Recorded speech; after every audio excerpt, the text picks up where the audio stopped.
पूरी आउ तरकारीटा एते टेस्ट होता जे मुझे एका संगे जुड़े कि चार्टा नुहे एका संगे 16टा पूरी खाई नेली। तो आसुन फ्रेंड्स मुझे पूरी संगे कहीं तरकारी करछे आपण मानकु देखाउछे। तो समस्त को मोर जोहार फ्रेंड्स, आमे जाइथिनु भुवनेश्वर आ भुवनेश्वर फिरला पर एटा देखुन सकाळु हमर मॉर्निंग रे मुझे भाबली आज पूरी आउ तरकारी करमी काहे बोले घरे किछि पनिपरिबा नै थे, आमे तो जाइथिनु घरे नै थे।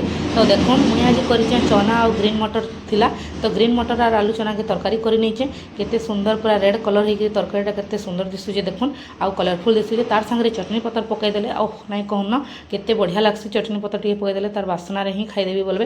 तो आज हो जाइए आमर घरे देखुन एटा आलू चना तरकारी आउ पूरी।